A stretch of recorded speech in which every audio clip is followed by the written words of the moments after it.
Hi, I'm sorry.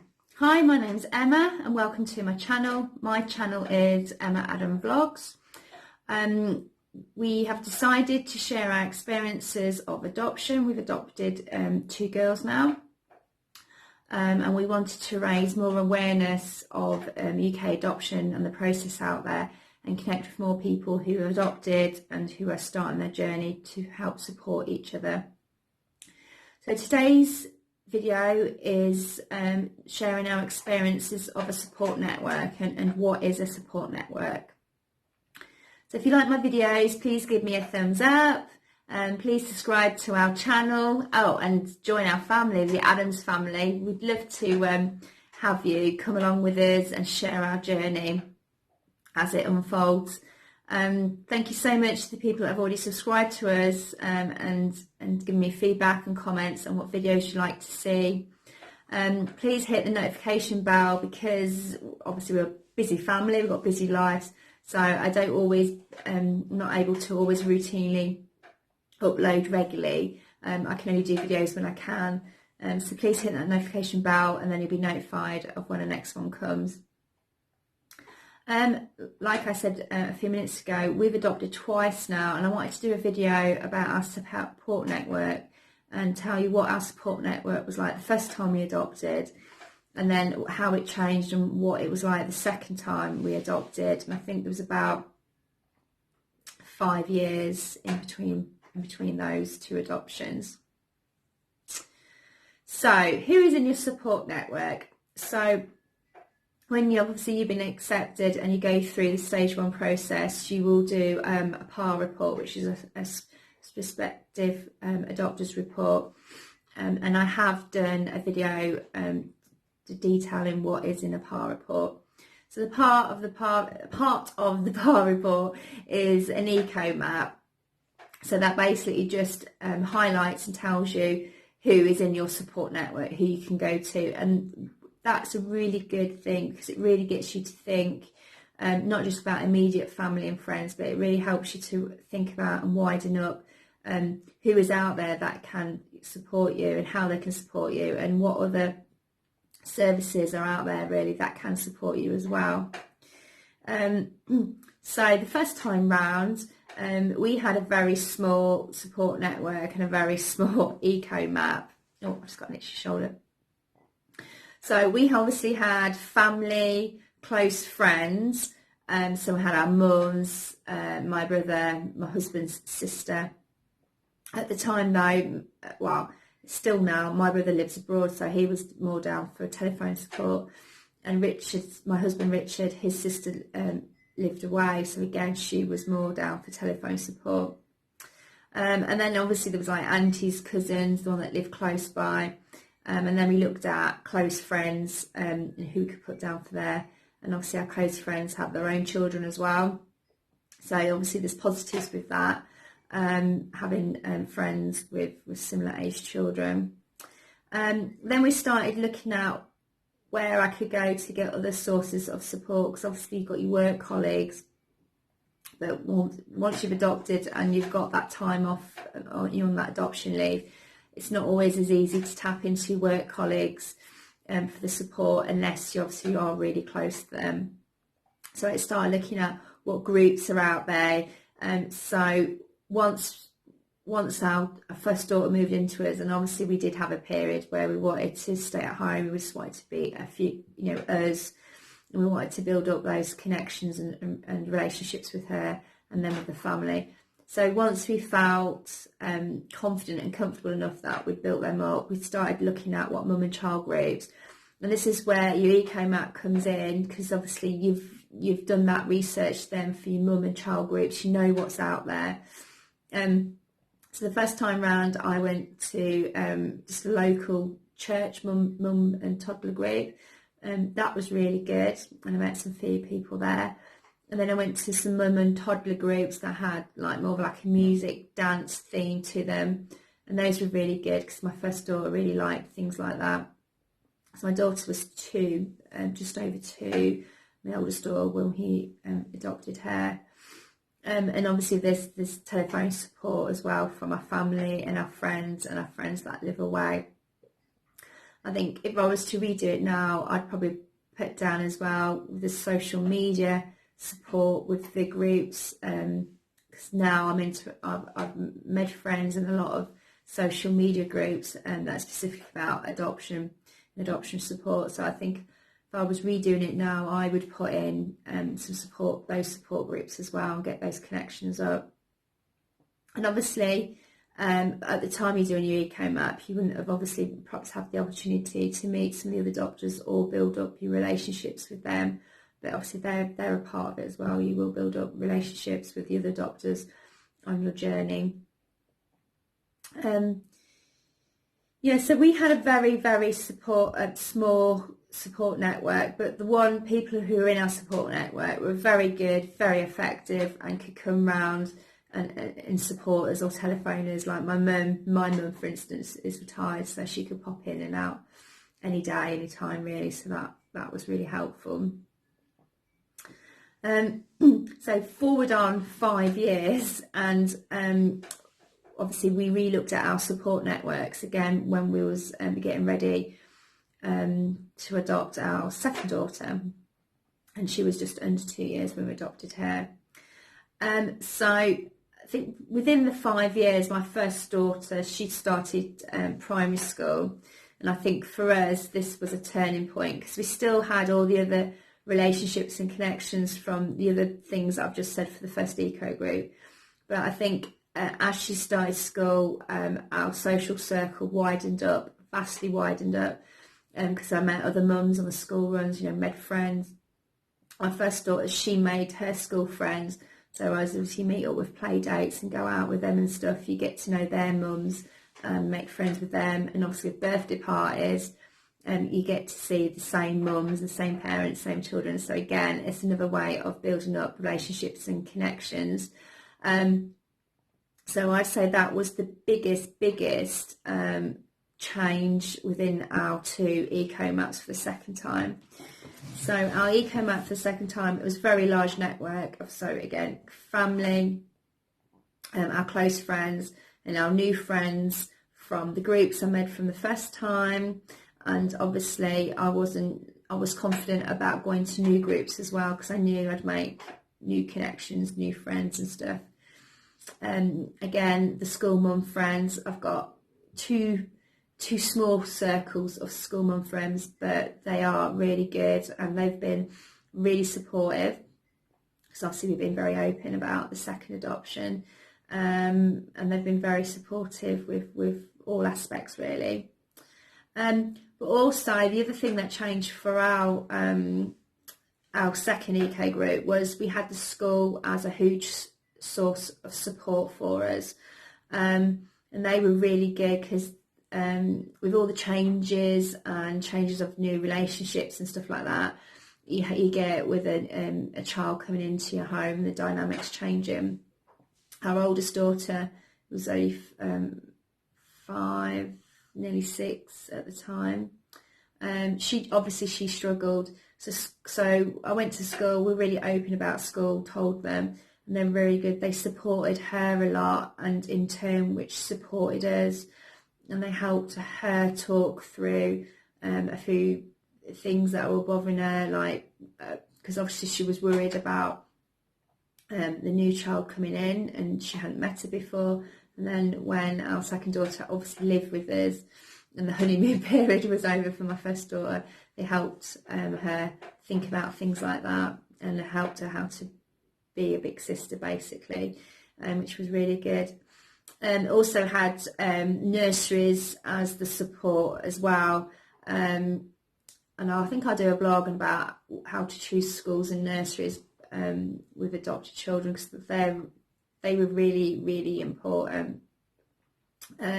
This nursery for our second daughter we've chosen, again, we've been open about adoption, and they've been absolutely brilliant about meeting all her needs, and they communicate with us really well. So they've been a huge support.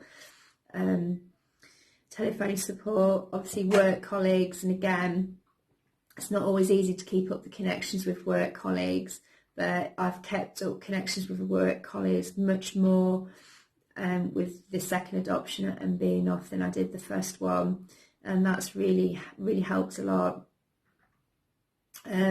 Again, the other thing as well was the other biggest change between our two support eco networks, eco maps, was we've got obviously the foster carers from our first daughter. They've been a huge support to us throughout our first adoption, but again with this second adoption they've been a huge support, because they've just kind of taken our second daughter under their wings, you know, and gave us lots of advice about the changing dynamics of having children and stuff, and they come round quite often. We go there quite often, so that's been really good. They've been a huge support for us, and sometimes I feel like we can't do without them sometimes. And obviously as part of that, now I've got the experience and the confidence, I'll know the foster carers of our second daughter, they're going to be a huge support for us as well. Adopted friends, again, through the first time we went through the adoption, we're still friends with them, still connect with them. If we go to adoption, social events, we can meet up with them, connect with them. And also we start, for the second time we did the adoption, second time we did foster to adopt, so we went back to the classroom and learned a few things for the fostering side of it. I met another group of really good first time adopters, so out of that group we were the experienced adopters, so we made lots of friends with them, and we had a WhatsApp group for that one, so that was really good, and they were all really supportive at the beginning of the journey. Again, social media support groups, I've kept up with that for the adoption support groups, for the social media, and that's been a really big help, really. It's obviously connecting with other people that are going through the same thing as me. Sometimes it's not easy, and you may be the only one in your local support network with family and friends who are adopters. So I've drawn a lot of comfort and support from them, and neighbours, the local groups and stuff. And I think another change I've had was I've joined some groups with my second daughter, but I've gone out to different groups, because even though the first groups for the first time were really good, I thought I will try some different groups. So through our local council, they've got a children's centre, and they run lots of different groups there, mums and toddler groups. And one specific one's been like a communication group with a puppet and stuff like that, and that's been absolutely brilliant, going there once a week. We've really enjoyed that and got a lot of support from them through it. And neighbours, sorry, my voice is going. So as you can probably tell, from the first time we had a very small network of friends, to the second time it's really increased and grown out. I think, you know, and just think about where you can get your support from. It doesn't have to be necessary from close friends or groups or family. You know, even down to my hairdresser. You know, I know my hairdresser. We are friends. I've been going to her for that long. So she's been a good support of talking to. And because of the school runs as well, we've got to know our neighbours, our very close neighbours, who've got same age children, and they've been a complete huge support as well, with the adoption, you know, with both our daughters. So I won't be put off by the support network and the eco map. It is a really important part of the process. It really gets you to think and help to open your mind and broaden your mind as to where you can get your support from, and just think outside the box. And I think the second time, I've got a cold, my nose is running, I'm so sorry. And I think really important as well for the second time round, and looking at support networks, because we've got an older daughter now. I think it was really important for us to look at support networks where we could get the support from, not only just for us as a couple, but and us as a family unit, and looking at support network for our second daughter. But we looked at what support networks we can get in for our first daughter, as well. So I think that's really important with her, that she's got her own support network, with us, and kind of separately from hers, because obviously she's got her own thoughts and feelings and struggles going on in her head. And so we identified a lot for her in our support network. So identifying obviously her group of school friends and her friends within, and looking at her, so when she goes to clubs and stuff, looking at those friends there for her. But with our school friends, we identified who they were and stuff, and we tried to put in, we reached out to them, spoke to their mums and parents and stuff, and did a lot of play dates, kind of like before we adopted our second daughter and up to it and through it, really. So she had things to, if she was struggling, she had things to look forward to. And then she had a bit of time out. Sometimes I went with the play dates with her, and sometimes she went on play dates on her own without me, just so she had a bit of time out, really. A bit of time out from everything, because as much as you really do try and support and incorporate your first sibling with the new second sibling, obviously there's always going to be difficulties, there's always going to be ups and downs while you're getting to know each other, and while you're bonding, and while you're building up those attachments as a family unit. And it's important you know where to go to get support, when you need it for different kinds of support. Because sometimes I need physical support, I need someone to come round and just physically be in the house with me and help me.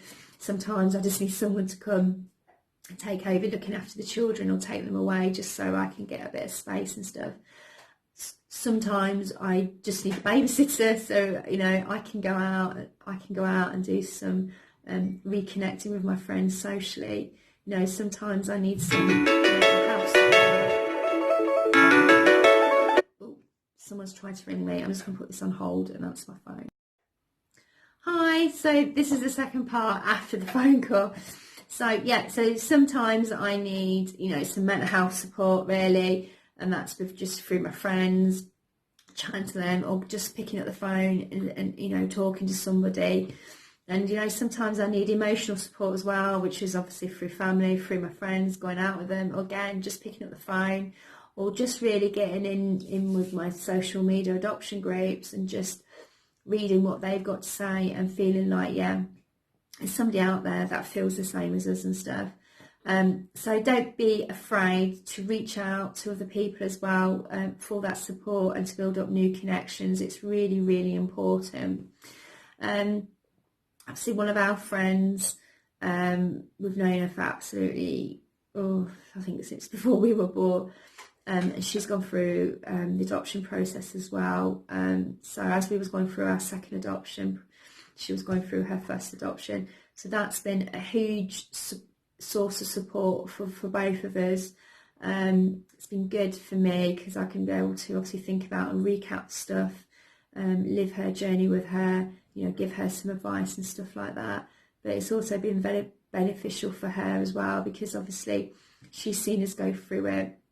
She's seen all the ups and downs, and obviously that's helped her, and she knows she can ask anything, can be open, and I'll be open and honest back with her.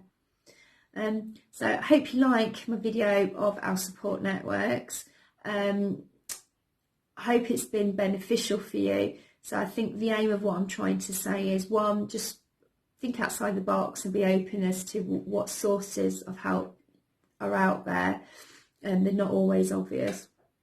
But also, if you have got a small support network, don't worry at all, because it didn't hinder us at all. It didn't hinder us at all, because even though ours was small, it's quality over quantity. We proved that we had some very good, strong support networks and connections there that helped us through. So just think of that, hold that thought in mind. It is the quality of them. So if you like my videos, please give me a thumbs up. Please subscribe if you haven't already, and join our family.